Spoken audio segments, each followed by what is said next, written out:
안녕하세요. 스포츠 분석하는 픽스영입니다. 오늘은 3월 3일 국내 농구 2경기 프리뷰 시작하겠습니다. 첫 번째 경기는 KBL 전주 KCC 대 대구 가스공사 경기입니다. 전주 KCC는 리그 6위권 팀들과 승차가 3경기 차이인데 가깝다고 볼 수는 없지만 극복하지 못할 거리도 아닌 상황입니다. 송교창이 브레이크를 통해 부상에서 회복했기에 전창진 감독은 시즌 처음으로 풀 전력을 가동할 수 있습니다. 그간 출전 시간이 길었던 라거나도 충분히 휴식했기에 이정현과 라거나, 송교창과 정창영 등 주축 선수들이 출전 시간을 길게 가져갈 것으로 보입니다. 대구 가스공사 역시 누구보다 휴식기를 기다리던 팀이었는데 정효근의 시즌 아웃에 이어 두경민과 니콜슨, 차바위 등 주축 선수들이 모두 크고 작은 부상에 시달리며 정상 전력을 가동하지 못했었습니다. 때문에 휴식기를 통해 선수들이 치료와 휴식으로 몸 상태를 회복한 상황인데 특히 두경민과 이대현의 몸 상태가 많이 회복되었다는 점이 긍정적인 상황입니다. 최종 승부 예측입니다. 전주 KCC는 지난 10경기에서 5승 5패의 성적을 기록하고 있는데 경기력 기복이 상당히 심한 모습입니다. 송교창이 복귀하였지만 제 폼을 찾지 못하면서 경기력에 큰 도움이 되지 못했고 가드진에서의 기복도 많았던 모습이었습니다. 하지만 전주 KCC는 전창진 감독과 라거나를 비롯해 코로나 확진자들이 모두 건강하게 복귀한다고 밝힌 상황입니다. 이번 시즌 가스공사 상대로는 1승 3패로 열세인 전주 KCC이긴 하지만 오늘 가스공사와의 매치업에서는 충분히 전력상 우위를 점할 수 있어 보이는데 가스공사가 정상적인 로스터 운영이 어려운 경기인 만큼 전력 우위가 가능한 상황입니다. 라거나의 득점력과 리바운드 능력은 여전한 상태이고 이정현과 유현준의 폼이 어느 정도 올라온 바 있어 가드진의 뎁스와 선수들의 개인 능력치만큼은 전주 KCC가 우세를 보일 수 있겠습니다. 이에 맞서는 대구 가스공사는 리그 중단 직전까지 경기력이 좋지 않았는데 SK와 오리온에게 연달아 패했고 서울 삼성과의 경기에서는 패배 직전까지 몰린 끝에 겨우 신승을 거두었습니다. 가스공사는 무엇보다 팀 수비가 굉장히 불안한 팀인데 니콜슨이 수비에 적극성을 보이지 않고 있으며 상대팀의 컷신을 수시로 허용하는 모습을 보이고 있습니다. 이런 상황 속에 가스공사는 확진자 7명이 발생하면서 로스터 가용이 쉽지 않아졌는데 3월 2일 오전에 선수 5명이 자가진단 검사에서 양성 반응을 보이면서 문제가 커진 상황입니다. 가스공사는 포워드진의 지원 능력과 김낙현, 두경민으로 이어지는 백코트 조합과 니콜슨의 파괴력이 강점이었지만 현재 로스터 운영이 정상적으로 운영할 수 있을지는 미지수인 상태이고 주전 선수들의 이탈이 있을 수도 있습니다. 휴식기 이후 전력 이탈이 가장 큰 가스공사로서는 선수들의 복귀와 컨디션 회복이 우선적으로 보입니다.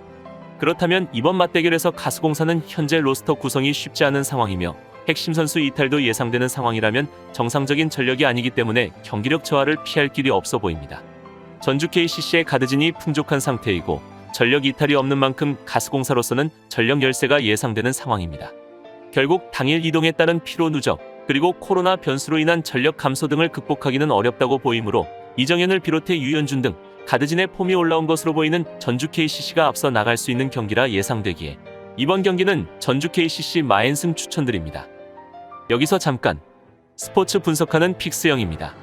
매일 새로운 리뷰 업데이트 예정이오니 구독과 좋아요, 알람 설정 부탁드려요.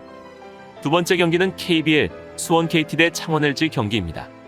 수원 KT는 정규리그 우승도 노렸던 팀이지만 브레이크 이전에 성적을 내지 못하며 SK와 승차가 크게 벌어졌습니다. 외려 모비스의 추격을 받으며 2위 자리 수성에 문제가 생겼기 때문에 남은 일정에서 순위 유지와 더불어 경기력을 끌어올려야 할 것입니다. 그리고 허우는 이번 시즌 종료 이후 입대를 선언했기 때문에 우승 의지가 더 간절해졌을 것이며 주축 선수들의 이탈 동안 마이어스와 박지원 등이 충분히 팀의 주역이 될 수 있음을 증명했기에 로스터는 여전히 탄탄한 모습입니다. 창원 LG는 휴식기 이전 2경기에서 승리를 거두며 2연승을 만들어냈는데 어려웠던 시즌 초반을 지나 플레이오프 진출을 위해 나아가고 있는 상황입니다. 리그 최고의 수비형 빅맨인 마레이가 팀의 중심을 잡아주고 있으며 국대 가드인 이관희의 컨디션도 좋은 모습입니다. 브레이크 이전 체력 문제로 경기력 저하가 있던 이재도는 브레이크 기간 동안 충분한 휴식으로 폼을 끌어올렸을 것으로 예상됩니다.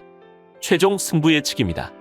수원 KT는 리그 중단 직전 모비스를 68대 66으로 제압하면서 길었던 부진의 늪에서 벗어날 수 있었으며 이후 전주 KCC와의 경기에서도 승리를 챙겼으나 흐름을 타려던 시점에 리그 중단이 찾아오게 되었습니다. 수원 KT는 현재 1위 서울 SK 추격은 어려워진 상태에서 2위 자리를 수성하는 것이 중요하기에 3위 모비스와의 격차를 벌리기 위해서는 중하위권 팀 상대로 승리는 반드시 필요한 상황입니다. 캐딜 아렌, 정성우, 양홍석 등이 휴식기 전에 코로나로 결장하는 모습이 있었으나 휴식기 이후 KT는 모든 선수가 전열에 합류하며 완전체 멤버 가동이 가능해진 상태입니다. 선수단 이탈이 있었던 시점에서도 박지원과 김영환의 폼이 좋았던 모습을 보여주었기에 뎁스가 넓은 수원 KT는 로스터의 강점을 발휘할 수 있어 보입니다. 이에 맞서는 창원 LG는 휴식기 전 2연승을 기록하였는데 서울 삼성과 원주 DB를 만나 승리를 챙기며 공동 6위까지 순위를 끌어올린 상태입니다. 창원 LG는 코로나 확진자 2명 중 1명은 아직 합류하지 못했고 이로써 해당 선수를 제외한 14명의 선수가 수원으로 이동했다고 합니다. 플레이오프권에 진입한 만큼 현재 5에서 8위권에서의 경쟁을 이어나가고 있는 중인데 창원 LG의 강점은 역시나 마레이의 독보적인 인사이드 장악력에 있습니다.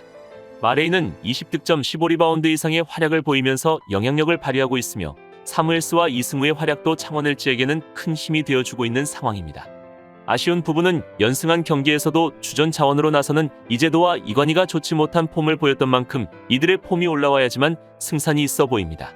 그렇다면 이번 맞대결에서 양 팀은 올 시즌 4차례 맞대결에서 수원 KT가 3승 1패로 우위를 점하고 있는 상황입니다. 때문에 창원 LG는 이재도의 리딩 속에 이관희의 외곽과 마레이의 골 및 득점으로 원정승을 노리려 할 것이지만 아직까지 마레이 중심의 플레이가 많은 상황입니다. 이관희의 폼이 좋지 않았던 점이 여전히 약점으로 보이며 인사이드 매치업에서도 쉽지 않은 경기라 예상됩니다. 또한 서민수와 박정현 등 4번 포지션에 나서는 선수들의 경기력이 떨어지기에 하윤기가 나설 KT의 빅맨진에 고전할 것이며 정성우의 수비력이라면 이재도의 템포를 어느 정도 막을 수 있을 것으로 보입니다. 다만 두 팀 모두 2주 이상 쉬었기 때문에 온전한 경기력을 기대하기는 어려울 수 있어 보이며 야투 감각을 찾는데도 시간이 필요할 것으로 보입니다. 또한 양팀 직전 2차례의 맞대결에서 엄청난 수비전 양상의 경기를 했는데 두 팀 모두 수비팀이라는 점을 고려한다면 오늘 경기 역시 타이트한 수비전 양상으로 흘러갈 가능성이 높다고 예상되기에 이번 경기는 언더 추천드립니다. 이상으로 3월 3일 국내 농구 2경기 분석을 마치겠습니다. 내일도 새로운 리뷰로 찾아오겠습니다. 최종 분석 및 조합픽은 오픈 채팅방에서 무료로 공유해드리니 영상 하단의 고정 댓글 클릭해주세요.